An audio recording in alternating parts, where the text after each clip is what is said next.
Hello friends, welcome back in my channel. Today we will see the breeding for disease resistance. Okay? यानी disease resistance variety हम crop plants में कैसे बनाते हैं? तो that is the different than the yield. Yield के लिए means जो कन्वेंशनल ब्रीडिंग मेथड्स है, जो एक्चुअल में ब्रीडिंग मेथड्स का जो मेन ऑब्जेक्टिव था, तो मेन ऑब्जेक्टिव यही था कि we want to produce the variety for the yield improvement. हमें कौन सी वैरायटी बनानी थी? यील्ड इम्प्रूवमेंट के लिए. लेकिन अभी क्या हो रहा है? Due to the environmental change, due to the new environmental calamities like increasing of the heat, increasing of the drought, suddenly environmental conditions are changed, and also due to the such condition there are the new pathogens or new races of the pathogen, new biotype of the insects are attacks on the plants. यानी क्या हो जाता है, जो environment जैसे भी change होता है वैसे नए नए पैथोजन जन्म लेते हैं, नए नए डिसीजेस इंसेक्ट पेस्ट जन्म लेते हैं, जिसके कारण जो हमारे वेराइटी का जो ईल्ड था, हमने अच्छे ईल्ड की वेराइटी बनाई थी, वो क्या हो जाती है? पुअर ईल्डर हो जाती है. तो फिर क्या हो जाता है? फार्मर को नुकसान हो जाता है. और अभी हम आपने देखा होगा कि सबसे ज़्यादा जो फार्मर का जो इनपुट है वो कहाँ पे वेस्ट हो जाता है? That all things are waste on the insecticide pesticide. Continuously he is doing for the spraying and hazardous affects on our health also. अगर हम खेती नहीं भी कर रहे हैं तो भी, लेकिन हम खा तो रहे हैं ना वो जो फवारा हुआ जो इंसेक्ट को मारने के लिए था, जिन्होंने स्प्रे किया था. तो इट में भी इनडायरेक्टली और directly attack on our body. हम भी लिविंग बींग्स है, हम भी वो अटैक कर सकता है. हमारा जो हम बोलते हैं कि आजकल की सब्जियां उतनी टेस्टी नहीं लगती, या फिर क्या हुआ है कि खाते तो सब है लेकिन उसमें से जो मिलता कुछ नहीं है, या फिर उसके साइड इफेक्ट क्यों हो रही है, क्यों नई नई बीमारियां जन्म ले रही है? क्योंकि नए नए केमिकल कंजम्पशन हम कर रहे हैं through the spraying of the pesticide, insecticide. तो क्या हम प्लांट ब्रीडिंग के हेल्प से ऐसे वैरायटी बना सकती है जिसके ऊपर हम without spraying, without pesticide spraying, without insecticide spraying, क्या हम नई वैरायटी बना सकते हैं? तो हाँ जी, हम बना सकते हैं. नई नई टेक्निक्स, अभी तो बहुत सारी टेक्निक्स है आई हुई है जिसके हेल्प से, जैसे मॉलिकुलर मार्कर की टेक्निक यूज करते हैं हम, एडवांस टेक्निक, जेनेटिक इंजीनियरिंग की टेक्निक यूज करके हम ऐसे वैरायटी बना सकते हैं जिसमें कि ऑलरेडी क्या हो, it should already having the genetic register. So खुद में ही इतना पावरफुल हो जाए कि उसमें कुछ भी स्प्रेइंग करने की जरूरत ना हो. जैसे आपने कोरोना के टाइम देखा होगा कि 10 लोग थे, 10 लोग जो कोरोना के वायरस के चपेट में आए हुए थे, जो उसके कंसल्ट में जैसे हमारे डॉक्टर लोग से वो भी थे, हाँ, पेशेंट भी था, उनको भी कोरोना हुआ. लेकिन जो लोग जिनके पास पावर कम था, जिनके पास जेनेटिकली पावर नहीं था, वो बेचारे उसके क्या हो गए?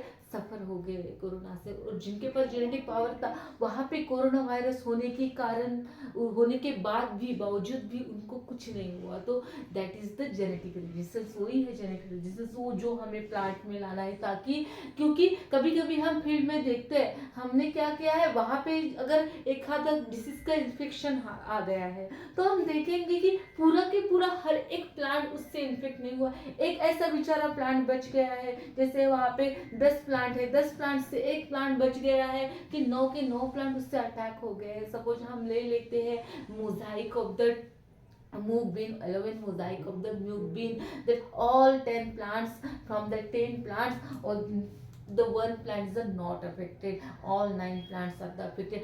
I want to choose the such type of one plant. मुझे वो एक ही प्लांट चूज करना है, मुझे उसका जेनेटिक्स देखना है, उसके कौन सा जीन उसके पास है जिसके कारण वो जो मोजाइक है उसको अटैक नहीं हो पाया है. तो I want to just select such type of the plant genotype and make the variety. मुझे ऐसे वैरायटी बनानी है ताकि जो फार्मर को बहुत बेनिफिट हो. और आज के दिन में ये बहुत ट्रेंडिंग, जो सबसे फार्मर्स के लिए सबसे चैलेंजिंग, प्लांट ब्रीडर के लिए सबसे चैलेंजिंग जो ऑब्जेक्टिव है प्लांट ब्रीडिंग का, और फार्मर के लिए भी सबसे, जब से उनका जो इनपुट है वो मिनिमाइज हो जाए, उनको आउटपुट ज़्यादा मिले, उनको यील्ड ज़्यादा मिले, उनका जो बाकी का खर्च है, स्प्रेइंग का खर्च है, इंसेक्टिसाइड स्प्रेइंग का खर्च है, वो बच जाए, इसके लिए हमें ऐसी वैरायटी बनानी है। ओके, तो हम कैसे बनाएंगे? पहले तो हम देखेंगे कि जेनेटिक रेजिस्टेंस भी होता क्या है। Okay, what is mean by the genetic resistance और the disease resistance. Okay, disease resistance चाहिए, लेकिन वो कैसा चाहिए? हमें जेनेटिक्स वाला चाहिए। डिसीज रेजिस्टेंस होता क्या है? ओके, तो डिसीज रेजिस्टेंस ये होता है। तो we want to genetical features, तो हमें ऐसा जेनेटिकल फीचर्स है, इट इज द जेनेटिक और हेरिटेबल। ओके, जेनेटिक फीचर और हेरिटेबल, जो भी जेनेटिक्स होता है वही पार्ट्स क्या होता है? हेरिटेबल होता है। अब मैंने पहले भी बहुत बार बता चुकी मेरे पहले वाले वीडियो में। तो हमें क्या देखना है?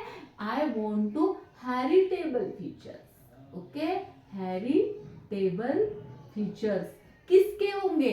Heritable features of a host plant. Host plant के होंगे हेरिटेबल फीचर्स। होस्ट प्लांट क्यों बोलेंगे? होस्ट क्यों है? हाँ, वो क्योंकि इनके घर मेहमान आए हैं। कौन मेहमान आया है भाई?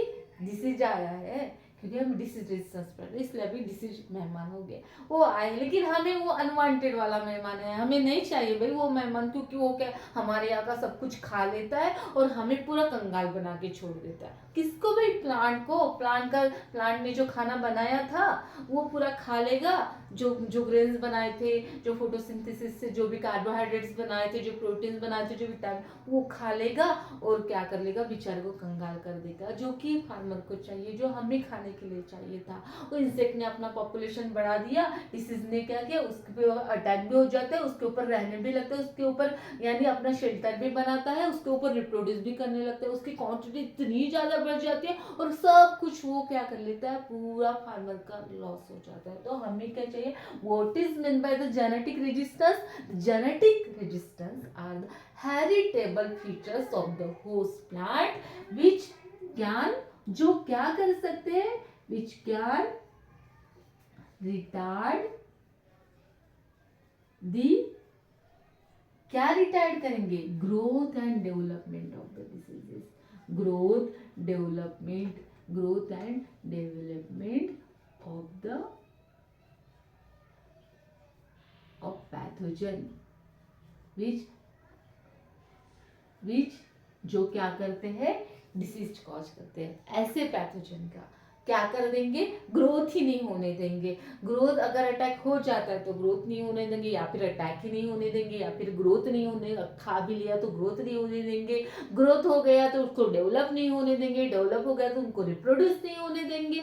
तो ऐसे फीचर चाहिए जो कि हेरिटेबल चाहिए। हेरिटेबल होंगे तो ही प्लांट ब्रीडर एक वैरायटी बना सकते हो, फार्मर को देख सकते हैं। एक जनरेशन के लिए नहीं चाहिए, हेरिटेबल फीचर चाहिए। ओके, तो जेनेटिकली फीचर चाहिए।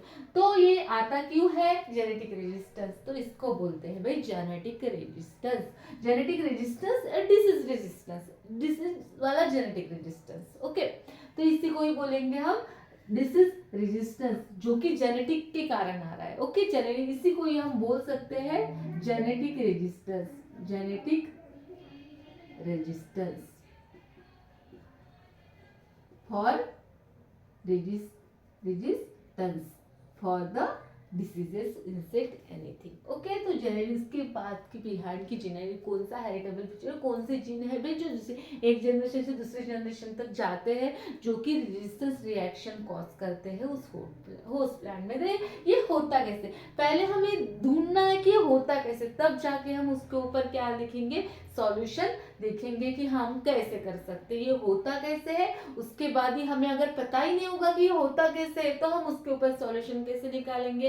तो हमें भाई सॉल्यूशन निकालना है आगे जाके, तो पहले हम देखेंगे होता कैसे। ओके, तो हमने देख लिया कि डिसीज रेजिस्टेंस या फिर जेनेटिक रेजिस्टेंस क्या होता है। It is the simple heritable feature of the host plant which can be retard और रिटार्ड ग्रोथ एंड डेवलपमेंट और रिप्रोडक्शन ऑफ द पैथोजन और insect is called as the genetic resistance, and the features is called as the features of plants is called as the disease resistance. Okay, also अगर और another language में हम बात कर सकते हैं तो अनदर लैंग्वेज में हम क्या बोलेंगे, in other language we can say that if the resistance variety provide or resistance plant gives the high yield of a good quality than the other plant at same level of infestation of the pathogen, means the if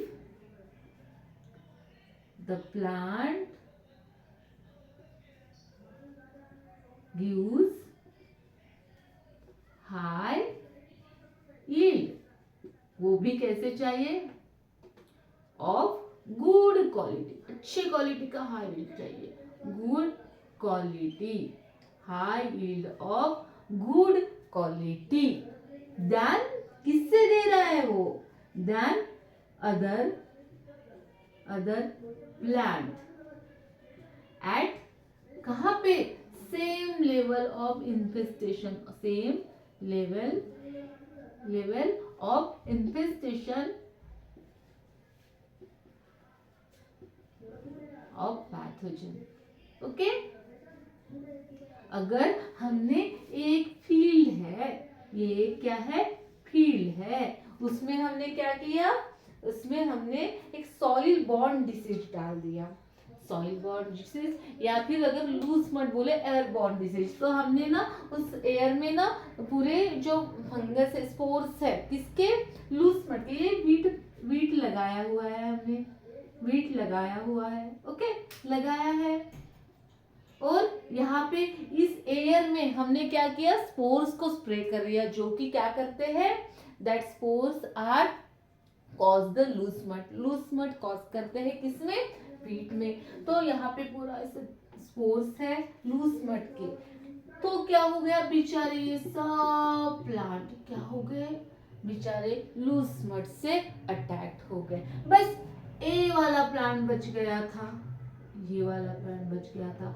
इन सबको ये वाला plant बच गया और ये वाला plant बच गया, ओके, इन सबको देना था कितना यील्ड, एक प्लांट को सपोज 50 ग्राम यील्ड देना था, एक प्लांट को क्या करना था, 50 या 100 ग्राम यील्ड देना था, एक प्लांट को 100 ग्राम यील्ड देना था, तो भाई इन दोनों ने अपना 100 ग्राम यील्ड दे दिया, वो भी अच्छी क्वालिटी का, और बाकियों ने क्या किया, अपना पूरा यील्ड क्या कर लिया, 2 ग्राम पे, 20 ग्राम पे ला लिया, 10 ग्राम पे ला लिया, 5 ग्राम पे ला लिया, तो क्यों ला लिया, तो अटैक हो गए, उनके ऊपर लूज मट आ गया, और उनके कारण ये सभी प्लांट का क्या हो गया, यील्ड कम हो गया, तो इसी को ही, तो फिर इन दो प्लांट को क्या बोलेंगे, that plants are the resistance plant for the loose smut, हम उसी को ही रेजिस्टेंस बोलेंगे, क्योंकि हमने एक ही फील्ड में सबको लगाया था, एक ही फील्ड में एक जैसे स्पोर स्प्रे किए, बट ये दोनों प्लांट ने कुछ नहीं हुआ, उनको जितना देना था उतना दिया, उनको कोई फर्क नहीं पड़ा, हाँ हम बोलेंगे कोरोना आए या गए, we don't have any type of the effect of such type of diseases, तो उसको बोलेंगे because they have the resistance power, क्यों ऐसे हुआ, because it having that resistance power, इनके पास क्या है, resistance power है, ओके, यहाँ तक आपको समझ में आ गई बात, ओके, देन अब हमें क्या देखना है जी, हमें ये एक्चुअली जेनेटिक रेजिस्टेंस होता कैसे, इनके फीचर क्या है, कैसे होता है, ओके, तो it is a govern by the, heritable है, हेरिटेबल कब होगा, जब ये जीन से रिप्रेजेंट करेंगे, जीन यानी the unit of part of the DNA which is coded for the specific type of character, तो थोड़ा सा जीन का, it is the sequence of DNA which is coded for the specific type of phenotype, तो एक थोड़ा सा, यानी ये क्या है, डीएनए से बना है, डीएनए कहाँ पे होता है, न्यूक्लियस में होता है, और कहाँ पे होता है, साइटोप्लाज्म में होता है, साइटोप्लाज्म में कहाँ पे होता है, माइटोकॉन्ड्रिया में होता है, और कहाँ पे होता है, अगर प्लांट है तो क्लोरोप्लास्ट में भी होगा, ओके, तो क्या है हमारे पास, तो ये कैसे होंगे, ये जीन कैसे होंगे, that it is govern by the, कैसे गवर्न करते हैं, जो रेजिस्टेंस है, the genetic resistance govern by the gene, gene कैसे होंगे, द जीन में बी न्यूक्लियर न्यूक्लियर जीन और cytoplasmic gene. Okay, nuclear means the which are gene present in the nucleus chromosome and which are the gene present in the mitochondria and cytoplasm. Okay, cytoplasm में जो gene present होते हैं उनको बोलते हैं cytoplasmic gene. ये जो chloroplast लिखना था जी मेरे को. ओके, क्लोरोप्लास्ट में जो जीन प्रेजेंट होते हैं ये सर्कुलर शेप के होते हैं. न्यूक्लियर वाला जीन जो होता है यूकेरियोट्स में वो जो लीनियर शेप का होता है. तो ये तो बाद में का टॉपिक है. तो अभी आपको बस इतना कि it is govern by the genetic resistance is govern by the gene. DNA control करेगा, डीएनए का थोड़ा सा सीक्वेंस इसको कंट्रोल करेगा क्योंकि ये हेरिटेबल है, एक जनरेशन से दूसरे जनरेशन तक जाता है. ओके, तो इसको कौन कंट्रोल करेंगे? जीन कंट्रोल करेंगे. जीन कौन से कंट्रोल कर सकते हैं? न्यूक्लियर जीन भी कंट्रोल कर सकते हैं या फिर साइटोप्लाज्मिक जीन भी कंट्रोल कर सकते हैं. साइटोप्लाज्म में जो क्रोमोसोम है, डीएनए है, वो भी कंट्रोल कर सकता है. ओके, देन हमें नेक्स्ट फीचर लिख सकते हैं it is govern by the nuclear and cytoplasmic gene. और हम क्या लिख सकते हैं? और हम लिख सकते हैं genetic resistance is measured by the as comparing with that of susceptible plants. Okay, it can be measure. ये हम कैसे गिनेंगे? Measure in with comparing the susceptible plant. It comparing the susceptible plant. Okay, susceptible plant at same level of infestation. मैंने जो बताया था कि एक ही डिग्री पे एक ही जैसा हमने एनवायरनमेंट दिया तो भी बेचारे 2 लोग बच गए थे जिनको कुछ नहीं हुआ था. ओके, देन और ये कैसे होता है? The resistance variety after the some duration can be make the susceptible when the pathogen are produce the new races for that diseases. अगर पैथोजन ने नए रेसेस बना लिए या फिर इंसेक्ट ने नए बायोटाइप बना लिए, ओके, तो अपना रेजिस्टेंस वैरायटी क्या हो सकता है? ससेप्टिबल बन सकता है. ओके, रेजिस्टेंस वैरायटी हमने एक बार रेजिस्टेंस वैरायटी बना ली है. Variety can become susceptible. कब बनेगी ससेप्टिबल? when पैथोजन क्या करेंगे? Pathogen makes the new type of races.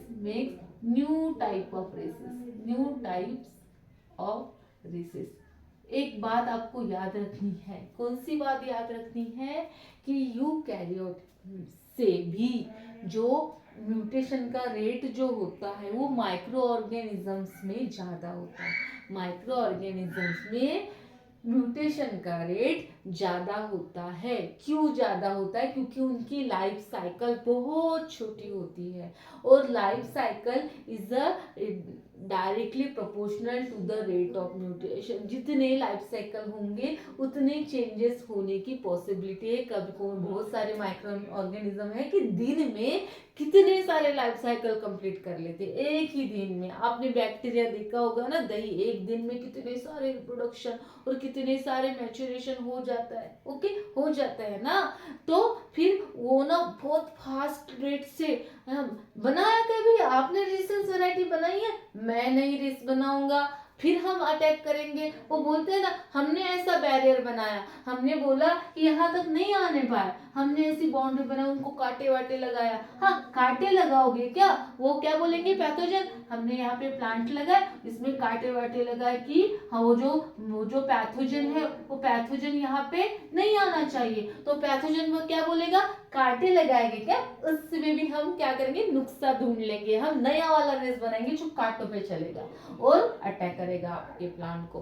तो ऐसा करते हैं क्योंकि वो एक एक दिन में इतने सारे अगर जनरेशन वो करते हैं एक दिन में, एक दिन की लाइफ साइकिल होती है, एक दिन भी बहुत बड़ा हो गया उनके लिए तो 1 घंटे की लाइफ साइकिल होती है। ओके, तो ऐसे लाइफ साइकिल होते हैं, तो जितने ज्यादा लाइफ साइकिल उतने म्यूटेशन रेट, तो भाई कुछ तो भी नया बना लेते फटाक से और वो अटैक कर लेते। तो जो भी ये दिक्कत है भाई, जब भी प्लांट ब्रीडर रेजिस्टेंस वैरायटी बनाने जाएगा, that such type of the challenges will happen before means in front of him। तो ऐसे challenges को फेस करना होता है प्लांट ब्रीडर को। और एक तो बेचारे को इतने एक वैरायटी बनाने के लिए एक जनरेशन के लिए, अगर सीजनल क्रॉप है तो एक हम ज्यादा से ज्यादा अगर हर सीजन में आ रहा है तो हम एक साल में 3 ही जनरेशन ले सकते हैं, वो भी सबसे कम लाइफ वाले के साथ। ओके, और जिनकी ज्यादा लाइफ है उनके साथ तो वैरायटी रेजिस्टेंस वैरायटी बनाना तो बहुत दिक्कत हो जाती है बेचारे को। तो और उससे ये पैथोजन नया नया डिसीज लेके आते हैं, नए नए वायरस, जैसे कोरोना वायरस कैसे आ गया था नया ही, वैसे वो आ जाते हैं। ओके, तो क्या करना है हमें क्या करना है, तो इसके फीचर्स हम देख रहे थे। ओके, फीचर्स देख रहे थे, तो हमने कौन सा फीचर देख लिया कि रेजिस्टेंस वैरायटी ससेप्टेबल बन जाएगी कुछ दिनों के बाद।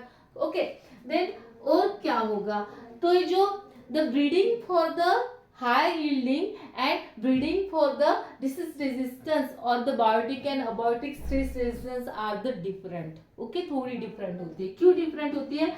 in the resistance biotic and abiotic stress resistance there the triangle is shows। क्या करते हैं ये? ट्रायंगल शो करते हैं। ट्रायंगल किस किस में शो करेंगे? The triangle reaction in with in the environment. Okay, plus किसके बीच में होती है? जीनोटाइप। प्लस जीनोटाइप यानी हमारा प्लांट, होस्ट प्लांट, और किसके बीच में होती है? पैथोजन के बीच में होती है। पैथोजन के बीच में ऐसे वो ट्रायंगल शो करते हैं, हम ऐसे लिख लेंगे, पैथोजन, एनवायरमेंट और क्या है हमारा? जीनोटाइप। जीनोटाइप या फिर होस्ट प्लांट। तो इन दोनों के तीनों में क्या रिएक्शन हो रही है, और उसके बाद हम डिसाइड करेंगे कि हम कैसे उसमें रेजिस्टेंस वैरायटी बना सकते हैं। The resistance breeding is a different than breeding for the high yield से अलग होती है। क्यों? क्योंकि हाई यील्ड में दोनों के ही बीच में रिएक्शन होता है। किसमें? हाई यील्ड के बीच में रिएक्शन होता है, इन दोनों के बीच में हाई यील्ड का रिएक्शन होता है, पैथोजन का कुछ रोल नहीं होता। लेकिन nowadays there is a important role play by the pathogen to develop the high yield variety. High yield चाहिए तो हमें पैथोजन को हटाना ही हटाना है वहां से, वो भी एनवायरमेंट फ्रेंडली हटाना है, ना कि हम केमिकल का यूज करके जो हैजार्डस इफेक्ट हो रहे हैं, हमारे हेल्थ पे जो इफेक्ट हो रहे हैं पेस्टिसाइड इंसेक्टिसाइड्स का स्प्रे करके, वो हटा के हमें ऐसी वैरायटी बनानी है। ओके, तो हमें देखना है कि हमें इससे इस तरीके से कैसे प्लांट वैरायटी बना सकते हैं। ओके, और ये क्या करते हैं, और रेजिस्टेंस वैरायटी में बिकम द ससेप्टेबल, ये तो अपना हो गया था। और इसके अगर फीचर्स हमें देखने पड़े तो it's helpful for the environment friendly, it's avoid the spraying of a insecticide and pesticide by the farmers, it's also helpful for the, किसके लिए हेल्पफुल होगा? To avoid the minimize the pollution of population of the beneficial pathogens, beneficial insect, beneficial जो pathogen या फिर insects होते हैं, क्योंकि beneficial वाले भी तो होते हैं, जो नाइट्रोजन फिक्सिंग बैक्टीरिया होगा सॉइल में, जो भी एनवायरनमेंट में जो अच्छे भी बैक्टीरिया होते हैं। ओके, जो हेल्पफुल डिग्रेडेशन के लिए, जो डेब्रिस डिग्रेडेशन के लिए भी हेल्पफुल होते हैं, ऐसे बैक्टीरिया या फिर ऐसे कुछ इंसेक्ट होते हैं लेडी बर्ड, जो कि दूसरे के जो अच्छे वाले इंसेक्ट ने उनके एग्स खाते हैं, lady bird beetles like insects, different like a pathogen, they also can kill with the spraying of that insecticide and pesticide, वो भी मर जाते हैं बेचारे इंसेक्टिसाइड और पेस्टिसाइड्स के स्प्रे से। तो उनको हमें बचाना है तो हमें रेजिस्टेंस ब्रीडिंग अप्लाई करनी होगी। It is the helpful, it is, ये कैसी होती है? Resistance breeding is the environment friendly, environment friendly. Okay, environment friendly होगी, एनवायरमेंट के से फ्रेंडली होगी। और कैसी होगी? Resistance breeding is the avoid the minimize the population of the beneficial insect. Beneficial insect को मरने नहीं देगी, जो कि केमिकल और पेस्टिसाइड इंसेक्टिसाइड्स का यूज से क्या हो रही है? डेथ हो रही है उनकी। तो it's helpful for the save the lives of beneficial insect. Beneficial insect को बचाएगी, बेनिफिशियल इंसेक्ट्स और ऑर्गेनिजम्स को बचाएगी। ओके, और it is the very helpful, health के इशू से हमें बचाएगी, जो कि हेल्थ के इशू के बहुत सारे जो हेल्थ के इशू है, हम तो बोलते हैं कि हम तो सब कुछ खाते हैं, हम आज पहले तो खाना नहीं मिलता था हमको, तो हमें जो चाहिए वो हम खाते हैं, तो भी हमारी तबीयत क्यों बिगड़ती है? तो क्यों बिगड़ती है? क्योंकि उनमें रेसिड्यूज होते हैं बहुत सारा। अगर हम खाना है जो खाने लायक नहीं है, जैसे बहुत सारे अभी वेजिटेबल्स, बहुत सारे कुछ वेजिटेबल्स है जो कि इतनी इंसेक्टिसाइड का, पावरफुल इंसेक्टिसाइड्स और पेस्टिसाइड्स उसके ऊपर स्प्रे किया जाता है, it is not able to like eat. But हमारे पास अगर हमें ज़्यादा ईल्ड चाहिए तो हमें वो करना ही होता है, फार्मर को करना ही होता है। तो उसका वैसे तो that is the proper way to that material which is produced by the farmer are selling in that market. तो प्रॉपर वे होता है कि उनको पहले मेजर करना होता है कि इसमें जो मात्राएं हैं पेस्टिसाइड इंसेक्टिसाइड को लेवल से कुछ ज़्यादा तो नहीं है। जब भी हम एक्सपोर्ट करने के लिए जाते हैं तो we should have to measure that level of the insecticide pesticides present in that whatever that goods which or whatever that farming products which we want to export। तो जो हमें एक्सपोर्ट करनी है उनके हमें वो गिननी होती है, वो लिखना होता है। अगर it is the below on that limit level, only after in such cases we can be go for the export, और otherwise we can't be export such type of material. वैसे वो हम एक्सपोर्ट नहीं कर सकते हैं, तो वो हमें, तो this is the important, very important thing for the sun avoid of the spraying, extra spraying of the insecticides and pesticides. Okay, तो हमें ये भाई कैसे पता चली थी कि ऐसा होता है, जेनेटिक रेजिस्टेंस को हम प्रोड्यूस कर सकते हैं। तो जेनेटिक रेजिस्टेंस को हम क्या कर सकते हैं? यूटिलाइज कर सकते हैं रेजिस्टेंस वैरायटी बनाने के लिए। ओके, तो हमें क्या करना है? we want to know the rule which scientist did the study on that basis। तो एक साइंटिस्ट थे, कौन? फ्लोर। कौन साइंटिस्ट थे? Floor. Floor is the scientist in 1956, जिन्होंने 1956 में क्या दिया था? In 1956 he gives the gene for gene hypothesis। उन्होंने जीन फॉर जीन हाइपोथेसिस दी थी। क्या दिया था? कौन से क्रॉप में दिया था? Gene for gene hypothesis. Okay, उन्होंने कुछ स्टेटमेंट बताई थी कि एक्चुअल में अटैक होता कैसे है, एक्चुअल में कौन से रिएक्शन होती है पैथोजन में और हमारे होस्ट प्लांट में, जिसके वजह से हमारा जो होस्ट प्लांट है वो अटैक होता है, और जो हमारा 1-2 प्लांट बचे थे वो क्यों अटैक नहीं होते हैं, तो ये क्यों होता है, तो वो उन्होंने स्टडी किया। कौन से क्रॉप में किया? फ्लोर में। कौन से क्रॉप में किया? लिनसीड में किया। ओके, लिनसीड में किया, जिसको हम फ्लैक्स भी बोलते हैं, फ्लैक्स भी बोलते हैं। ओके, कौन से डिसीज पे किया? मैलम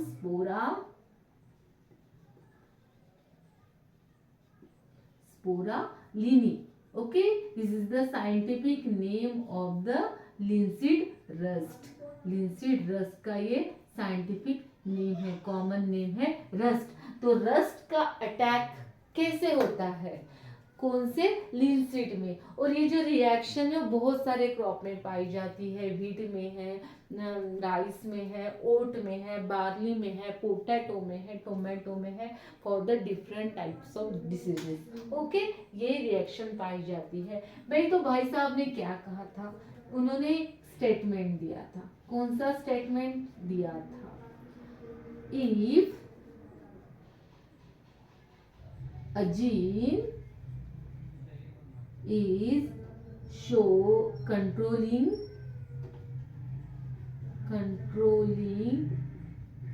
resistance in host plant, if any gene or a gene, any कौन सा भी gene, if any gene controlling resistance in host plant, then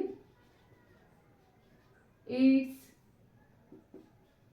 corresponding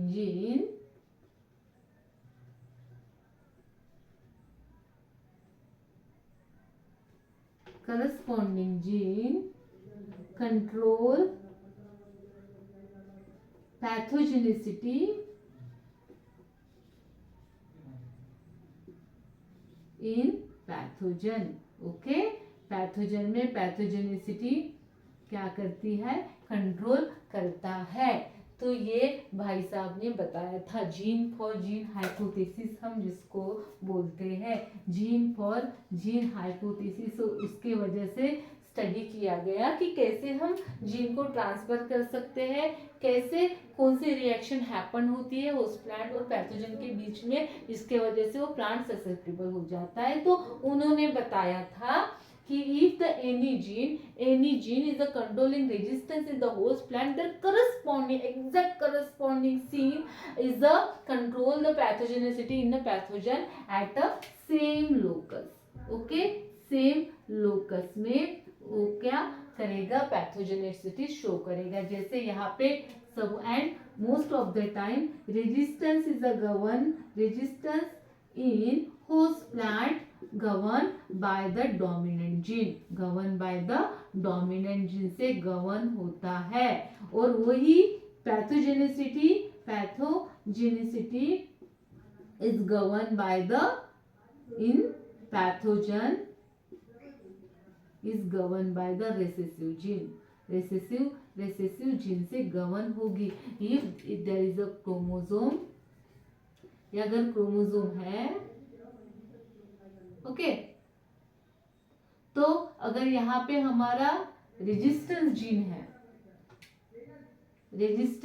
है, तो जो होमोलोगस क्रोमोसोम होगा तो उसके पास कौन सा जीन होगा, एक उसी का ही आर जीन होगा, किसके पास, पैथोजन के पास। ओके, पैथोजन के पास सेम लोकस पे आर जीन होगा, तभी जाके ये जो रिएक्शन कैसे होगी, that reaction will be susceptible, reaction is the susceptible, otherwise did not be. इसके पास आर है और इसके पास ए बी सी डी दूसरा कुछ तो भी है, तो भी ये ससेप्टेबल नहीं होगा और रेजिस्टेंस ही रहेगा प्लांट। उसके पास सेम ही लोकस पे, उसी जगह पे क्या चाहिए, स्मॉल आर चाहिए, ताकि जब वो अटैक करेगा तो वो सेम लोकस की जीन मैच हो पाए। अगर जेनेटिकली वो डिसीज कंट्रोल हो रहा है, जेनेटिकली अगर वो रेजिस्टेंस है तो okay. So that is the statement of the Fleur in a 1956 in a linseed crop. He is telling that if the pathogenicity, if any gene is controlling the resistance in a host plant, there at a then corresponding gene controlling the pathogenicity in the pathogen at a same locus, same जगह पे वो pathogenicity को govern करेगा। And if the gene are exact match for the locus, for each locus, then and only that plant shows the which reaction, that plant shows the susceptible reaction, otherwise that plant will shows the resistance reaction। वही हम इसमें देखेंगे थोड़ा table form में। तो अगर table form में हमें देखना है तो हम क्या देख सकते हैं, suppose this is the genotype of genotype of host plant, then genotype of किसका है, pathogen and reaction, this is reaction क्या हो रही है। ओके तो भाई यहाँ पे जीन है, कौन सा है, कैपिटल ए और it shows the capital A और स्मॉल ए। तो भाई इसके पास क्या चाहिए, small A, then this is reaction will be the susceptible, this is reaction हो जाएगी। ओके दिस इज रिएक्शन कैसे हो जाएगी, ससेप्टिबल। ओके एक नंबर का हो गया। दो नंबर का सपोज इसके पास है बीबी या फिर बी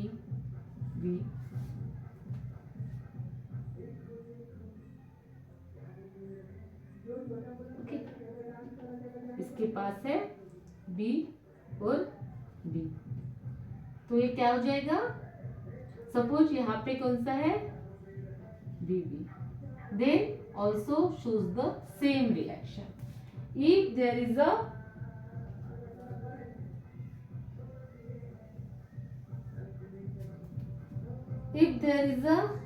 ये किसका कंडीशन के लिए, it is the for monogenic,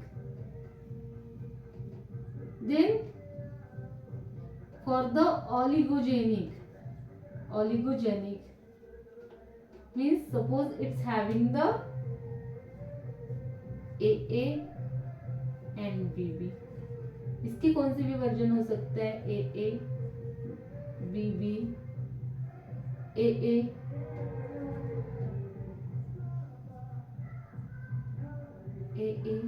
BB या फिर AA BB। ओके तो ऐसा कुछ भी हो तो क्या होगा, और इसके पास है AA और BB, मैच हो रहा है क्या, it's not matches, it should be, अगर ये है और ये है तो ससेप्टिबल होगा, सॉरी रेजिस्टेंस होगा, कौन सा होगा, रेजिस्टेंस। वही अगर AA और BB है तो क्या होगा, ससेप्टिबल। वही अगर पॉलीजिन के लिए अगर देखेंगे, पॉलीजिन तो उसके पास क्या है, A B B C इसके पूरे वर्जन। ओके लेकिन एक दोनों में से दोनों के दोनों A B C तीनों के तीनों डोमिनेंट चाहिए, बाकी दूसरा वाला स्मॉल भी हो सकता है। ओके तो क्या होगा, कैसे चाहिए, इसमें ससेप्टिबल होना है, अगर इसके पास A है BB है या फिर CC है या फिर AA BB है, ओके या फिर BB CC है तो ससेप्टिबल नहीं होगा, it will be shows the resistance reaction show करेगा।